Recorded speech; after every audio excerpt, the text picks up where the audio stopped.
Bonsoir, chers auditeurs du soir. Ce soir, je vais vous raconter l'histoire fascinante d'un journaliste déterminé à percer le mystère d'un auteur insaisissable, adulé dans le monde entier. Ce qui commence comme une simple enquête va l'entraîner bien plus loin qu'il ne l'aurait jamais imaginé, au cœur d'un labyrinthe d'ombres et de secrets. Une quête où la vérité a un prix et où chaque révélation change tout. Je vous souhaite une bonne écoute. Ernest.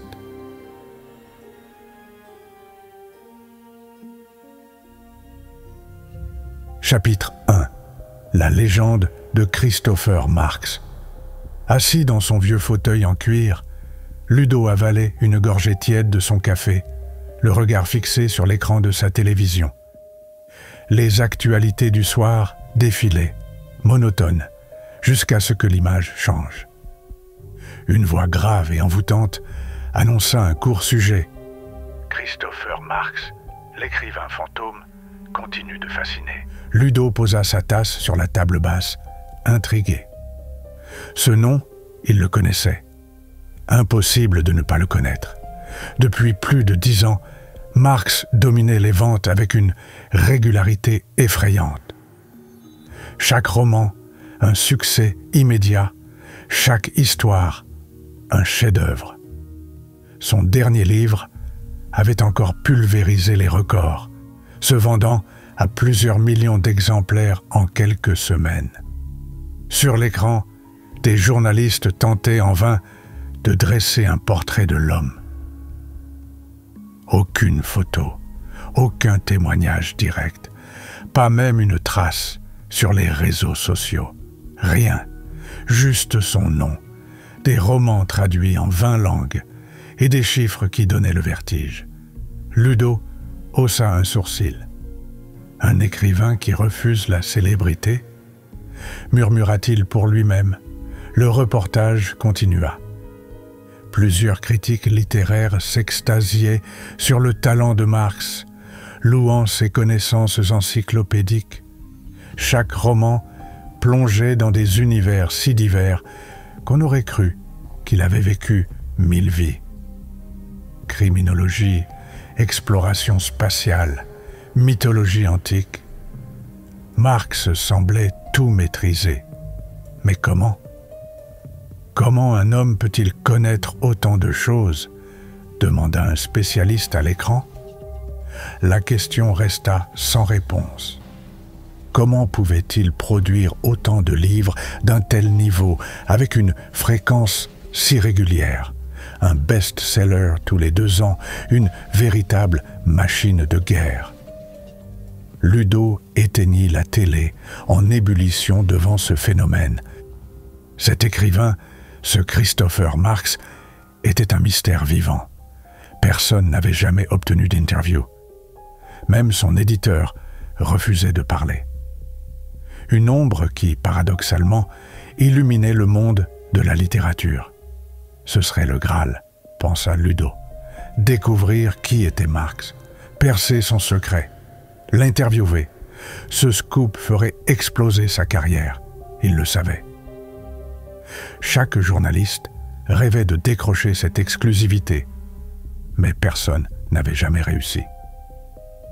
Il se leva et commença à marcher dans son petit salon. Comment trouver un fantôme ? Les idées s'enchaînaient dans sa tête. Peut-être que Marx vivait en ermite, caché dans une cabane au milieu de nulle part. Ou alors, c'était un génie asocial qui fuyait les foules. Peut-être même une célébrité qui écrivait sous pseudonyme pour éviter les projecteurs. Mais, et si c'était autre chose? Une raison plus sombre? Et si cet anonymat n'était pas un choix? Ludo s'arrêta près de la fenêtre, regardant les lumières de la ville au loin. Il serra les poings. Ce mystère méritait d'être résolu. Il le sentait dans ses tripes. Une phrase d'un critique littéraire dans le reportage lui revint en tête. Christopher Marx est une énigme, et parfois, Il vaut mieux ne pas résoudre certaines énigmes. Ludo esquissa un sourire. Moi, je vais résoudre celle-là.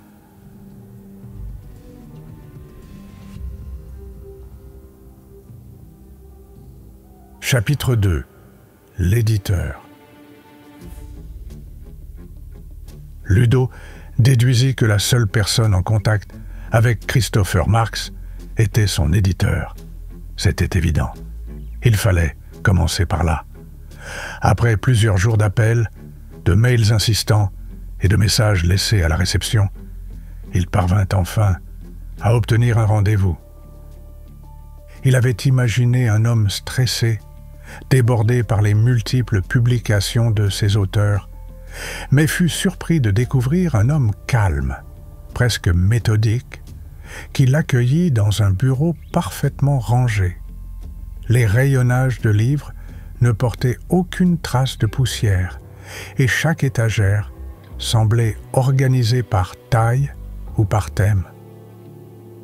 Depuis le premier roman de Christopher Marx, je me contente de recevoir les manuscrits et de les publier, expliqua l'éditeur en croisant les mains sur son bureau. Il semblait presque répéter un discours appris par cœur. Un jour, j'ai reçu un mail. Il me demandait si je pouvais éditer son livre. Je l'ai lu, je l'ai publié. Et 1 an plus tard, j'étais riche. C'était fou. Christopher Marx est un atout que n'importe quel éditeur rêverait d'avoir dans son jeu. Un sourire nostalgique apparut sur son visage. Il semblait apprécier raconter cette histoire, comme si elle était une preuve de son instinct éditorial hors pair. Ma bonne étoile a scintillé comme jamais. Depuis, il m'envoie un manuscrit tous les 2 ans, et à chaque fois, le scénario est le même. Je publie, et c'est un carton. « Vous l'avez rencontré ?» demanda Ludo, attentif. Sa voix était neutre, mais il bouillonnait d'impatience. Chaque mot de l'éditeur pouvait être une pièce du puzzle. Une seule fois, lorsqu'il a fallu qu'il signe son premier contrat. Depuis, tout se passe par Internet. Je ne l'ai pas revu. Mais vous avez bien son adresse ou son téléphone? L'éditeur secoua doucement la tête. Non, la seule chose que j'ai, c'est un relevé d'identité bancaire pour lui verser ses droits d'auteur. Rien de plus. Ludo nota le léger agacement dans sa voix, comme si la conversation touchait une limite invisible. Il remercia poliment l'éditeur et quitta les lieux. Mais son esprit était en ébullition. De retour chez lui, Ludo repensa à tout ce que son chef lui avait confié jusque-là. Des piges sans saveur, des faits divers insignifiants qui ne faisaient que remplir des pages dans les journaux locaux. Mais cette histoire était différente. Elle pouvait changer sa vie. Il passa des semaines à fouiller sur Internet, à lire des forums de fans, à éplucher chaque interview donnée par l'éditeur. Rien. Toujours les mêmes réponses stériles. Aucune information nouvelle ne semblait émerger. Et pourtant, il était persuadé que quelque chose lui échappait. Chaque soir, il s'installait devant son ordinateur, l'esprit concentré, et lisait encore et encore les rares articles mentionnant Christopher Marx. Il s'intéressa même aux réseaux sociaux des fans, mais tout semblait soigneusement édulcoré. Une phrase, cependant, restait gravée dans son esprit. « La seule chose que j'ai, c'est un relevé d'identité bancaire. » Un soir, épuisé mais toujours obsédé par cette piste, Ludo sortit son propre relevé de son portefeuille. Il examina les informations qui y figuraient, son nom, son numéro de compte et bien sûr, son adresse. L'évidence s'imposa soudain. Il se mit à rire doucement. « Évidemment, murmura-t-il, Si son adresse était indiquée sur son propre relevé, celle de Christopher Marx devait être sur le sien. Mais comment obtenir ce document précieux? L'éditeur ne lui donnerait jamais librement une information aussi sensible. Il posa son regard sur le plafond de son petit appartement, perdu dans ses pensées. Une seule solution s'imposait à lui. Il allait devoir retourner chez l'éditeur, mais cette fois, ce serait à la nuit tombée, discrètement, incognito. Chapitre 3. L'adresse. Ludo décida de plonger dans l'univers de Christopher Marx. Pour comprendre cet auteur insaisissable, il fallait commencer par son œuvre. Il se rendit en librairie et acheta le premier roman de l'une de ses trilogies les plus célèbres, Arcane Majeur. Le premier volet d'une série sombre, retraçant l'histoire d'un tueur en série. Dès les premières pages, Ludo fut happé. C'était bon, diablement bon. En une semaine à peine, il dévora la trilogie. Le tueur y mettait en scène ses victimes de manière glaçante, chaque corps représentant une lame du tarot de Marseille. L'imaginaire de Marx était fascinant. Ses descriptions si précises qu'on pouvait presque sentir l'odeur des lieux de crime.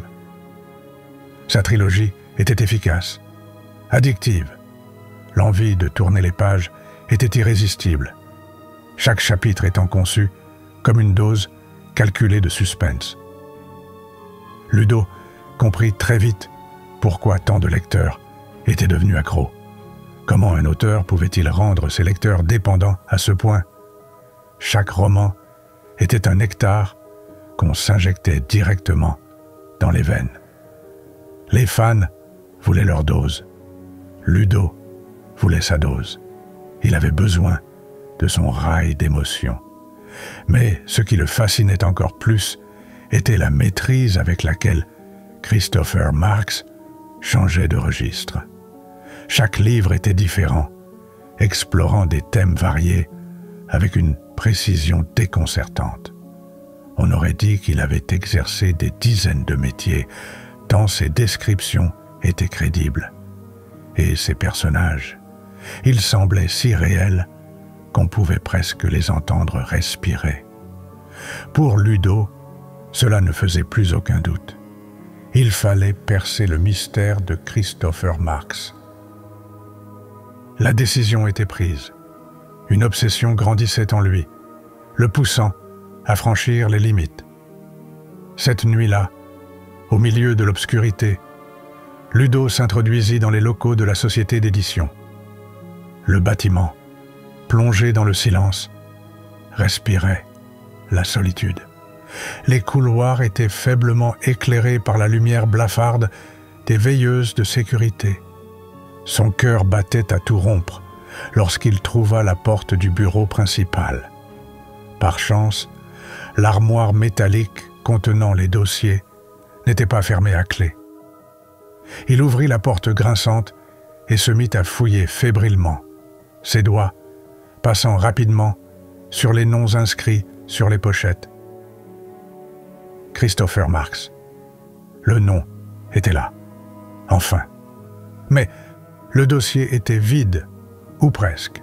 Juste un relevé d'identité bancaire. Ludo fronça les sourcils. Pourquoi un dossier complet pour un simple relevé d'identité bancaire? Était-ce un hasard? Non, ça n'avait aucun sens. Il était clair que tout ce qui avait un rapport avec Marx était soigneusement protégé. Mais pourquoi laisser ce document, à la fois anodin et essentiel, dans un bureau aussi accessible? Il examina le document. Une adresse y figurait. Mais l'adresse était étrange.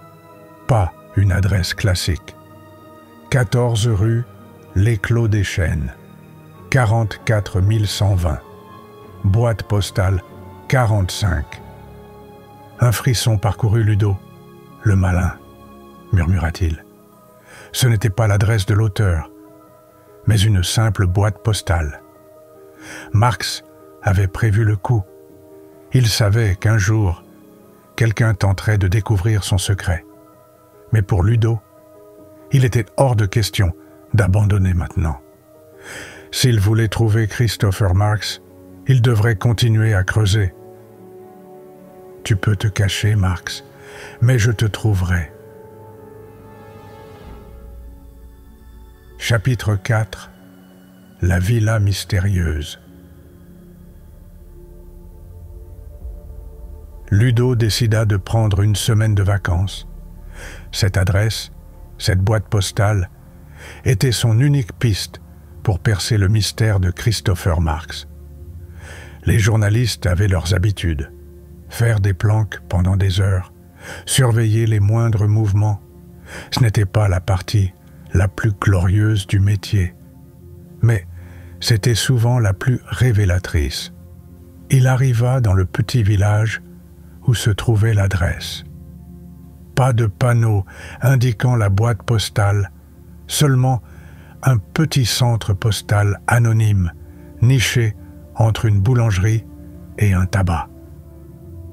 Il n'y avait plus qu'à camper devant, espérer que quelqu'un viendrait récupérer son courrier dans la semaine.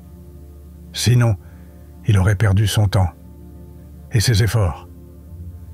Installé dans sa voiture, il observait. Il était 15h30 et cela faisait déjà 2 jours qu'il faisait la planque. Les heures passaient lentement. Cigarette sur cigarette, café sur café. La patience était sa seule arme. Ses yeux balayaient chaque mouvement autour du bureau de poste. Il surveillait toutes les allées et venues, cherchant un visage intrigant, un comportement suspect. Mais, pour l'instant, rien. Il se demandait si Marx était déjà venu chercher son courrier. Peut-être avait-il raté l'opportunité. Puis, au bout du 3e jour, sa patience fut récompensée. Une berline luxueuse se gara devant le centre postal. Dans ce patelin où tout le monde roulait avec des voitures vieillissantes, ce véhicule était une anomalie. Ludo redressa son siège, attentif. Un homme sortit de la voiture. Il avait une allure banale, un pantalon bien repassé, une chemise simple. Mais ce fut son comportement qui attira l'attention de Ludo. Il s'arrêta, scrutant les environs. Il tourna la tête de droite à gauche, comme pour s'assurer que personne ne l'observait. Il ne sortait pourtant pas d'une banque avec une sacoche pleine d'argent. Non, il entrait simplement dans un centre postal. Mais cette prudence exagérée, combinée à la berline, fit naître des alarmes dans la tête de Ludo. « Ça sent bon », murmura-t-il pour lui-même. Cet homme anodin, au comportement suspect, correspondait parfaitement à ce qu'il cherchait. Quelques minutes plus tard, l'homme ressortit avec une enveloppe. Il monta dans sa voiture et repartit, quittant la ville. Ludo le suivit, veillant à garder une distance respectable. Il n'était pas habitué à ce genre de situation, mais il avait regardé suffisamment de films pour connaître les bases d'une filature. La pluie commença à tomber, brouillant les silhouettes. Les essuie-glaces de Ludo étaient déchaînés, mais la visibilité restait mauvaise. Le trajet se poursuivait hors de la ville, sur des routes de campagne désertes. Chaque kilomètre ajoutait à son doute. « Peut-être que je suis en train de suivre le mauvais gars », pensa-t-il. Puis, l'homme emprunta un chemin dégagé qui s'enfonçait dans la forêt. Le cœur de Ludo s'accéléra. Il ralentit et décida de ne pas s'avancer davantage avec sa voiture, de peur d'être repéré. Il se gara sur le bas-côté et poursuivit à pied, courant entre les arbres pour ne pas perdre de vue la berline. Le chemin le mena à une énorme propriété nichée au milieu de nulle part. Une immense villa se dressait, entouré d'un portail imposant. L'homme fit ouvrir le portail électronique et entra. Avant que les battants ne se referment, Ludo eut le temps d'apercevoir l'intérieur, une allée bordée d'arbres, un jardin parfaitement entretenu et des lumières éclairant la façade imposante de la villa. Il resta figé un instant. Cette villa était la preuve qu'il était sur la bonne piste. Qui pouvait vivre dans un tel endroit, sinon un homme aussi secret et réussi que Christopher Marx? Puis, il remarqua les caméras de sécurité qui scrutaient les alentours. Elles balayaient le chemin d'accès avec une précision redoutable. Une mauvaise décision, et il pourrait tout perdre. Il hésita. Le risque était immense. Finalement, il rebroussa chemin, retournant à sa voiture. Il avait besoin d'un plan. S'il voulait entrer dans cette villa, il lui faudrait être préparé. Cette nuit-là, assis dans sa voiture trempée, il décida qu'il n'abandonnerait pas. Il trouverait une solution pour dévoiler les secrets qui se cachaient derrière ces murs.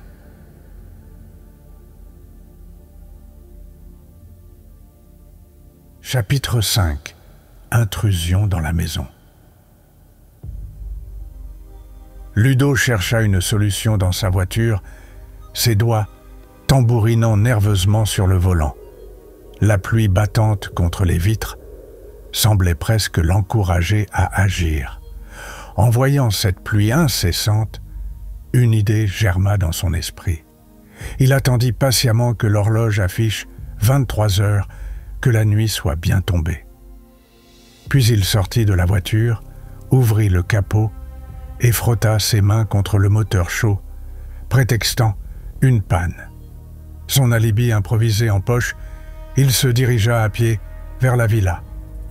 Arrivé au pied de l'énorme portail, il inspira profondément avant d'appuyer sur la sonnette. 2 caméras pointaient sur l'entrée, balayant les alentours. La pluie lui collait les cheveux au visage. Ses vêtements étaient déjà trempés. « Dépêche-toi » murmura-t-il en serrant les dents. Les secondes passèrent, interminables. Il sonna à nouveau. Cette fois, un aboiement résonna dans la nuit. 2 Doberman se manifestaient bruyamment, mais il n'y eut aucune réponse humaine.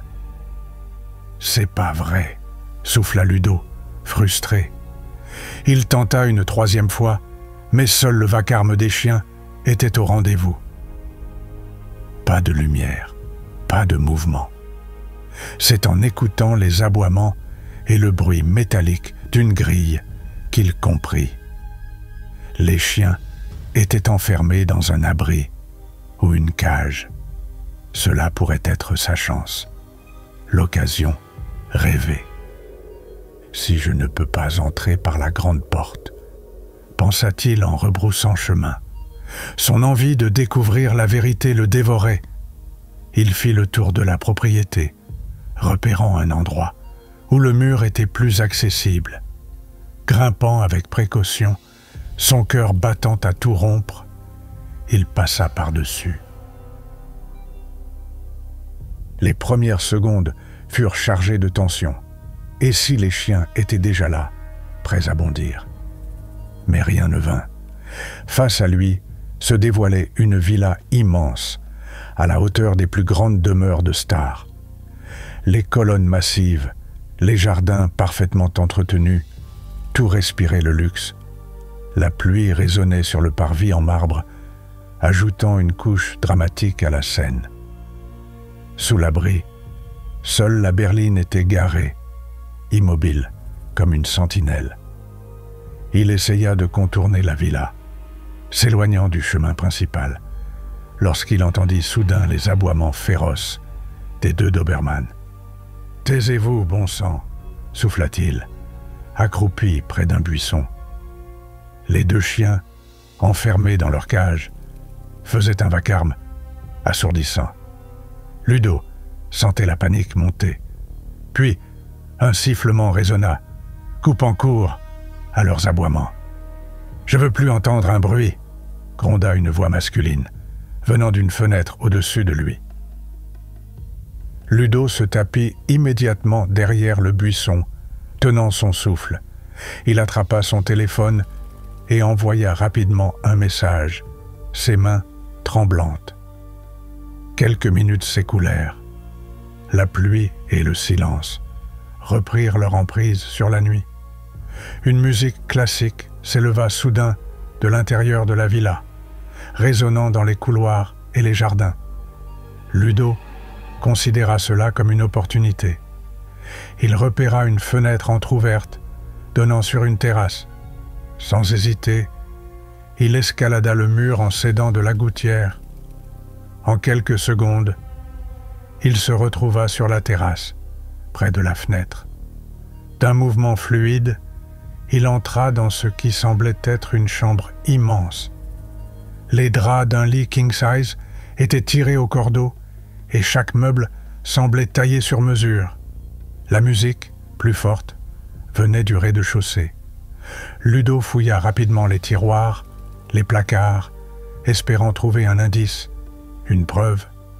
Mais tout était impeccable, presque stérile. Puis, son regard fut attiré par un objet sur la table de chevet. « Mais qu'est-ce que c'est » murmura-t-il, en voyant le manuscrit. Sur la première page était inscrit « Expérience interdite, version 3 », suivi de la signature de Christopher Marx. Ludo sentit une vague d'excitation l'envahir. Il était enfin là, chez l'auteur fantôme. Après toutes ses recherches, après ces semaines de doute et de frustration, il avait enfin une preuve tangible. Il hésita un instant, contemplant le manuscrit. Devait-il le prendre? Finalement, il choisit de le reposer. C'est à ce moment que la musique s'arrêta net. Un hurlement résonna dans la villa, glaçant le sang de Ludo. Il n'était plus seul. Le cri, strident, semblait venir du rez-de-chaussée. Cela ressemblait à une dispute. Mais quelque chose dans ce hurlement était différent. Quelque chose de terriblement anormal. Ludo resta figé. Ses doutes se transformant en une peur sourde. Chapitre 6. Des manuscrits numérotés. Ludo ouvrit la porte de la chambre. Un long couloir traversait la maison, desservant un grand nombre de pièces. La voix qu'il avait entendue venait d'en bas. « Demain, je veux que ce soit réglé. La nuit porte conseil. » entendit-il, venant d'un sous-sol. Des bruits de pas, de portes qui claquent, et le son caractéristique de semelles sur du carrelage résonnaient faiblement. L'étage était désert. Ludo traversa le couloir, inspectant les autres pièces. « C'est pas vrai », marmonna-t-il en constatant que presque toutes les portes étaient fermées. Seule une vaste salle de bain restait accessible. Quel genre de personne ferme toutes ces portes à clé chez lui, se demanda-t-il, frustré. Ne trouvant rien, il revint sur ses pas. Arrivé près de l'escalier, il hésita un instant. Ne pouvant accéder aux autres pièces, il décida d'en savoir plus que ce qu'un simple nom sur un manuscrit pouvait lui révéler. Il descendit l'escalier. En bas, il entendit des bruits venant du fond de la maison, probablement depuis la cuisine. En passant devant un porte-manteau, il remarqua qu'un seul manteau y était accroché. Étrange, un seul manteau, alors qu'il avait entendu deux personnes parler, murmura-t-il. Soudain, le son d'une télévision s'alluma, se mêlant au bruit d'ustensiles de la cuisine. Une immense bibliothèque tapissait les murs du vaste salon. Ludo observa, impressionné. Il y avait de quoi lire pour 3 générations. Cela expliquait sans doute la richesse culturelle qu'il avait perçue dans les écrits de cet homme. Le salon était méticuleusement ordonné. Un canapé recouvert de velours blanc, immaculé, trônait au centre d'un grand tapis crème. Tout semblait étrangement neuf. Aucun enfant ne pourrait vivre ici, pensa Ludo. Soudain, des pas lourds résonnèrent dans le couloir. L'homme venait dans sa direction. Ludo se cacha précipitamment derrière le canapé. Les pas s'arrêtèrent au pied de l'escalier. L'homme déposa un trousseau de clés dans une vasque et monta à l'étage. Profitant de l'occasion, Ludo fouilla le salon à la recherche de photos ou de manuscrits.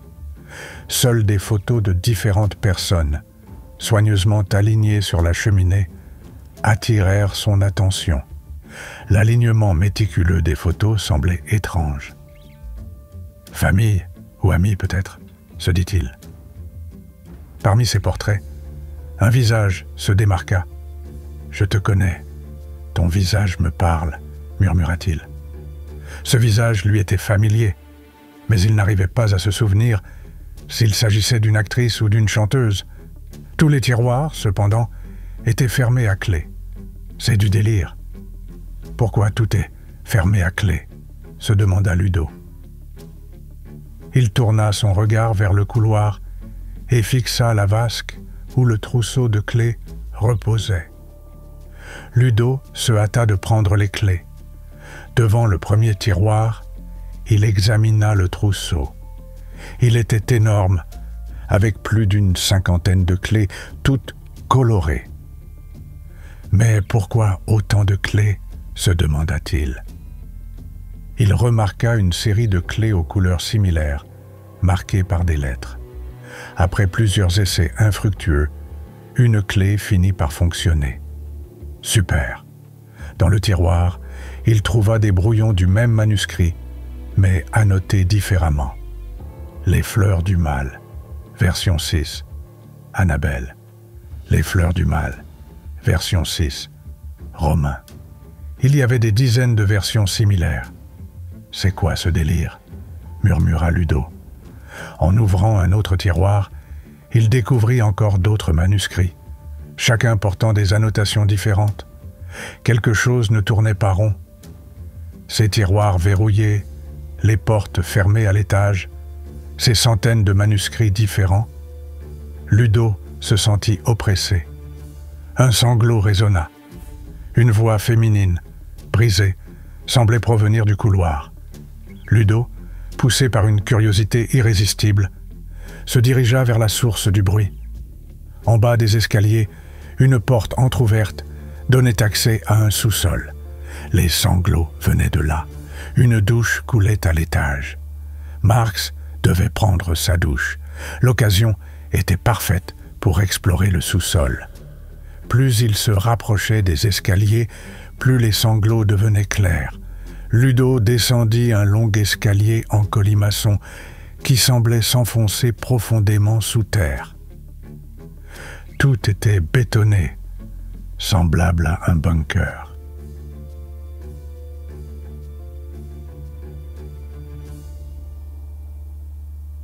Chapitre 7. Le piège se referme.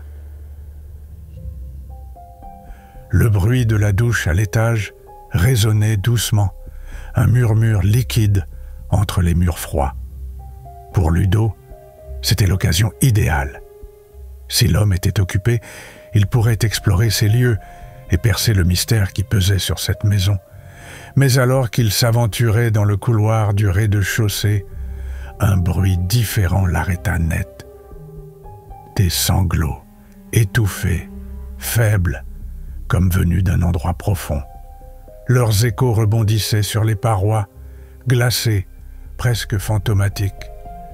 Il suivit ses pleurs, chaque pas le rapprochant d'une vérité qu'il redoutait. Un escalier en colimaçon s'enfonçait dans les entrailles de la villa, bien plus bas qu'il ne l'avait imaginé. Plus il descendait, plus l'air se chargeait d'une humidité glaciale. Le béton brut autour de lui absorbait les sons pour les restituer en écho. comme si la maison elle-même murmurait. L'angoisse s'insinuait en lui, mais il continua. Il n'y avait plus de retour possible. Arrivé en bas, il découvrit un long couloir éclairé par une lumière blafarde. De part et d'autre, des parois vitrées révélaient des pièces qui semblaient tout droit sorties d'un cauchemar. Ludo sentit un frisson le parcourir, un décor comme dans « Le silence des agneaux », pensa-t-il, ses jambes devenant plus lourdes à chaque pas. Il s'approche de la première cellule. Une vitre épaisse et perforée lui révéla un spectacle effroyable. Un homme, réduit à l'état de squelette, était allongé sur un lit. Son corps était enveloppé dans un corset métallique, relié à des câbles, incrustés dans les murs. Des marques de brûlure marquaient les points de contact du métal sur sa peau. Ses yeux, creusés, fixaient le plafond dans un vide silencieux. Les murs de la cellule étaient recouverts de livres. Un tableau noir, griffonné à la craie, occupait une paroi entière. Tout était d'une propreté oppressante. Ludo recula, incapable de détourner son regard, mais poussa ses jambes à avancer. Dans la cellule suivante, les sanglots deviendront plus clairs. Une femme était assise devant un tableau noir. Elle portait le même corset métallique, ses mains tremblantes reposant sur ses genoux. Lorsqu'elle entendit Ludo, elle se retourna brusquement, ses yeux injectés de peur et d'espoir. La femme dans la cellule suivante semblait à bout de force, ses mains tremblantes posées sur ses genoux. Lorsqu'elle perçut Ludo, elle pivota lentement vers lui, son regard empreint de terreur et d'espoir mêlés.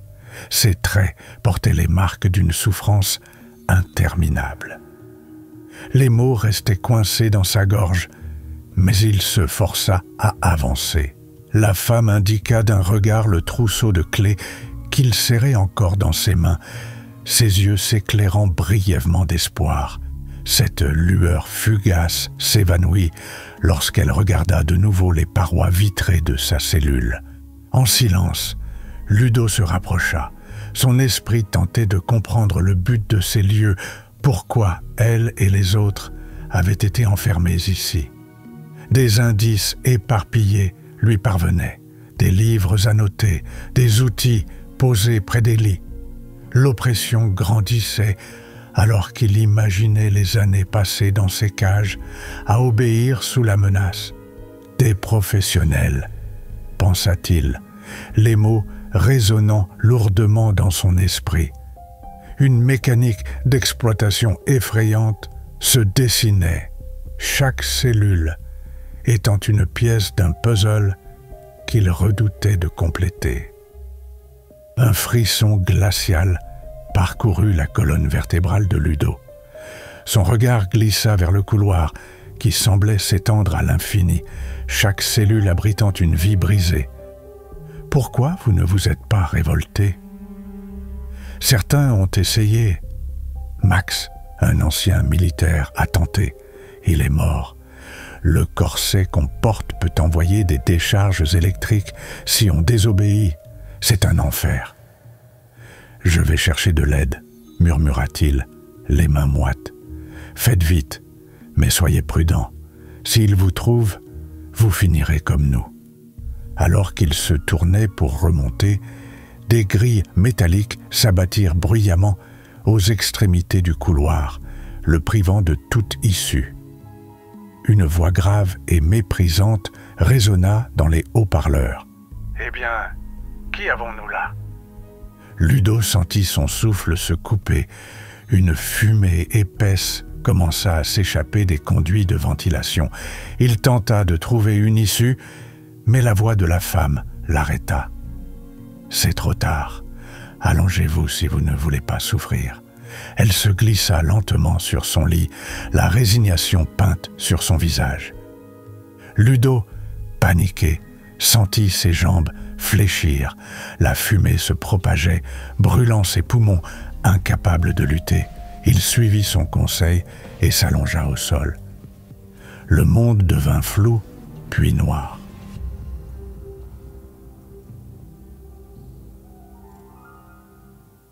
Chapitre 8. Le masque tombe. Ludo ouvrit les yeux, mais sa vision était floue. Une douleur sourde pulsait dans tout son corps, et il sentit une pression étrange sur son torse. Il tenta de bouger, mais des câbles semblaient le retenir. Alors que sa vue s'éclaircissait, il distingua une vitre devant lui. Derrière, une silhouette familière. L'éditeur. « Bienvenue parmi nous, Ludo », dit l'homme avec un sourire glacial. L'esprit de Ludo était en ébullition. La réalité s'abattit sur lui comme un coup de massue.